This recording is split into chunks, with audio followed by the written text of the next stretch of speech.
Hello, welcome to the sideboard here at the StarCityGames.com Modern Open in Charlotte, part of the SCG Tour, brought to you by Ultimate Guard. I'm Nick Miller alongside Lucas Michaels, and you are playing the Bant, well, 4-color Human Company deck. I call it 5-color humans. I got the red in the board there. Sure. So we have all of the colors of the rainbow represented here, and we're playing all of the humans that you can possibly fit into a modern deck. Every human I could find, or the internet could find for me. Yep. And we've kind of seen iterations of this. You know, when Thalia's Lieutenant came out in Modern, people kind of jumped on the mono white build and then kind of started working Collected Company into it. Now we're here. Yep. I actually played Bant humans at the Pro Tour, so a lot of the same stuff going on with Reflector Mage and Collected Company. Now, this list has kind of been popping up online as of late, doing really well in the leagues. Where did you see the deck? Because I know you played Affinity a lot in Modern. You've now jumped onto this deck. Yep, so I saw it 5-0 Modern League maybe 10 days ago, and then it basically 5-0'd every day during the week, which is kind of hard to do, especially for a deck that no one's playing. They didn't even have a label on the site. It was just called 5-color. They're all pretty famous people. I think it was Hall of Famer Olerade, Magic Online champion Magnus Lanto, and Magic Online champion Budakov. I don't know what his real name is. Right. So all these like good players are look like they're actually playing this deck and doing well with it. So I work during the week, so I don't playtest all that much during the week. So I was like, looks good. Sick of losing on day 2 with Affinity, which often happens after I crush day 1. Yeah, I talked to your friend Hunter Nance, and he said he always does well on round or day 1, and then has trouble day 2. And Affinity is a deck that can definitely suffer that. Once you reach day 2, people know what's going on, have the hate cards. Yeah, at the team open, I 8-0'd with Affinity and then lost my first 4 on day 2, where Hunter had to kind of bail me into top 8. All right, so we're playing this deck. We're going to go over all the cards. We've got the 1-drops, Noble Hierarch, Avacyn's Pilbara, humans, but also tap for mana, and then later on can attack for good amounts of damage or kind of supplement the attacks in Noble Hierarch's case. And then Champion of the Parish, kind of the real heavy hitter on 1. Yep. Key to the deck, always lead on Noble, or nearly almost always lead on Noble. Getting that mana ramp is so good. If you draw Thalia and can turn 2 Thalia, it's great. But all the 1-drops are good. When you don't have a mana guide, Champion can beat really hard, really fast. So we always want mana on turn 1 because there's so many things this deck can do on 2, whether it's a 2-drop and a 1-drop or one of your powerful 3-drops. Yeah. So 2-drops we have Thalia, Guardian of Thraben, have to mention which one because we're running both copies, and then Thalia's Lieutenant along with the Mayor of Averbrook here, really pumping the whole team. Yeah, 2 different pump effects, and then we're also kind of running a Thalia theme deck with 2 Thalias and the Lieutenant. Which one's more important in the format? Big Thalia has been really impressive to me. I saw some lists want to go up to, I'm running 3 and 3. Some lists wanted to go 4 of the 2-drop, but I'm on 3 and 3, and I really like 3 of the Big Thalia. She is incredible against fetch lands, incredible against Death Shadow, where they're trying, a big part of their strategy is to land a huge blocker, and they're never a blocker when they always come in to play tapped.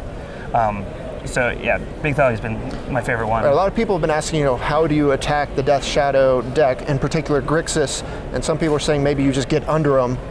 Is this deck capable of doing that? Yeah, I actually dodged Grixis Shadow for my first 10 rounds, but I just played it back-to-back rounds, and I'm doing a lot of things that are pretty good against them. Like on the play, both Thalias are very sort of oppressive to what they're doing. Reflector Mage is super good against all the Delve creatures. Just good in general when they're planets to sort of sick one giant threat, like stalling it when they don't have that many in terms of like quantity of them in their deck, putting it back. Sin Collector gets value against them. Just sort of every spot on the chain does what you want to do. All my removal deals with all of their creatures, which is not always the case if you're playing a deck with like bolts. Yep. Having Path to Exile and Reflector Mage, you're always going to be hitting the cards that you care about. Yeah.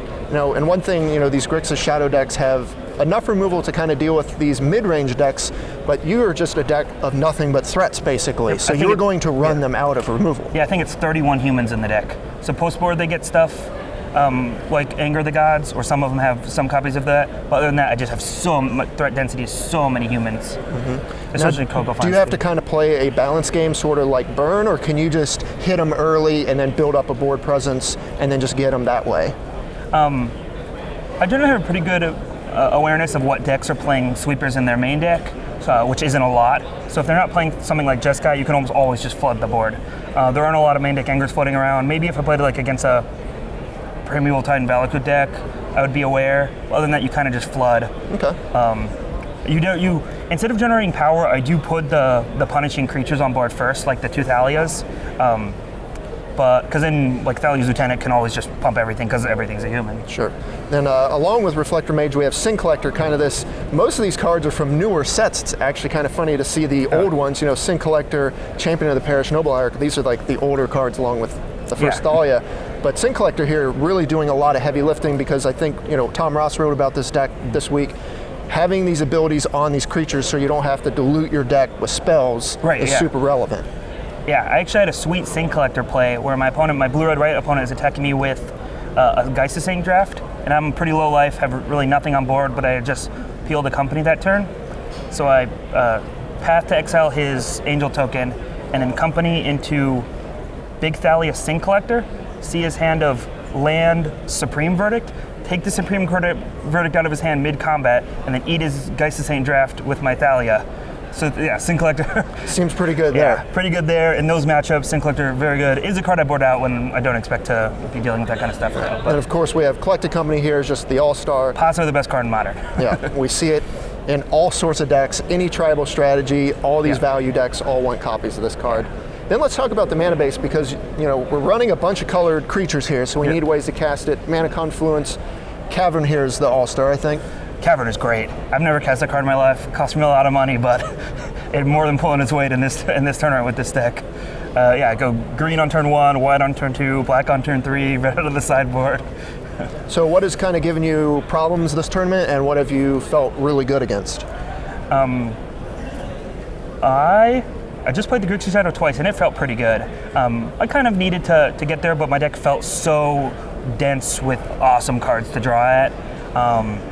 I got run over by Affinity the first round of today, kind of retribution for giving it up.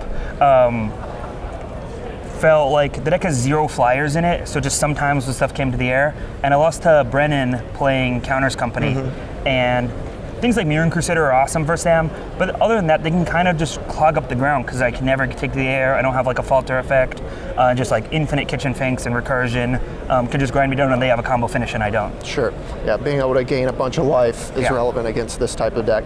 Now we mentioned Mirren Crusader here in the sideboard. You have 2 copies of that.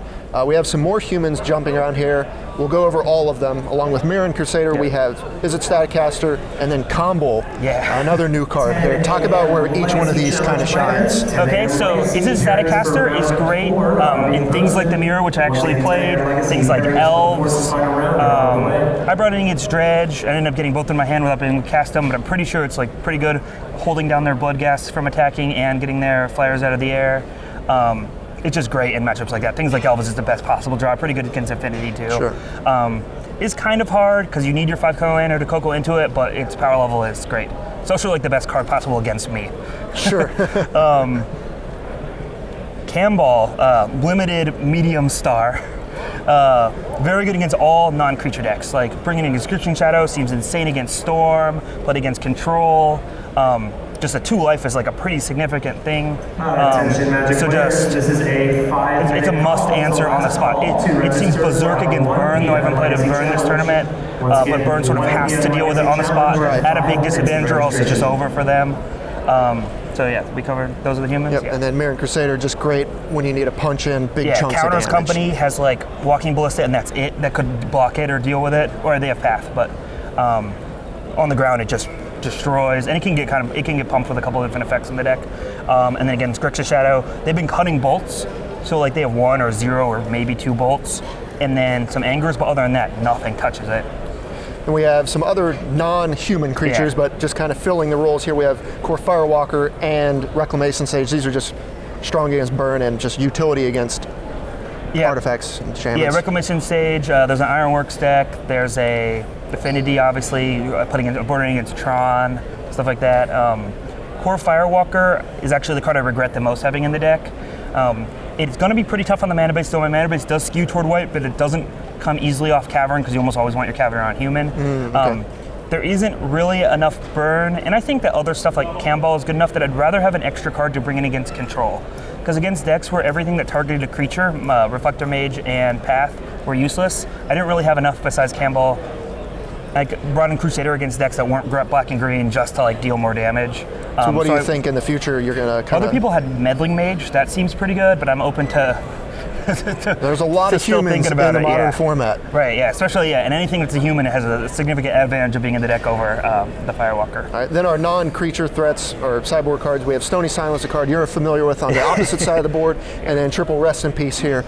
I think we know Dredge, Shadow, those kinds of decks really rely on the graveyard. Yeah, the Rest in Peace, I didn't even know how good it would be against Shadow, but it was very good. It just makes their deck like only Death Shadow, because turns off how good Snapcaster is, turns off Gurm, turns off Tatziger, turns off Kolaghan's Command, and they're like just a Death Shadow, only Death Shadows, and you have 4 paths in your deck and a lot of Reflector Mage, and they don't always draw them all. Well, we're 12 rounds into the event. You're 9-3, correct? 9-3. I think I'm still alive. Win 3 in hope. Definitely gonna make some money. So. All right. Any changes you want to think about or go forward in the main deck, or are you pretty happy with how it's built? So in terms of the mana base, I've actually had, I think, 4 different mulligans off drawing township-only hands. So like, when I have only 21 lands in the deck and 2 of them are townships, townships are obviously so good, but it's kind of punishing. So I'm considering going down to 1, maybe adding the white green land that draws a card. Horizon Canopy. Maybe adding a Horizon Canopy over it, and I want these Firewalkers gone, especially on a turn like that's which there isn't a ton of burn on day 2 or in general. All right, awesome. Well, the deck looks fun. It's definitely been popping up online. You're the only person in day 2 with the deck, so it's great to see it. I wish you the best of luck. Thanks for joining me here in the sideboard. Stay tuned to StarCityGames.com all weekend long for the action here in Charlotte.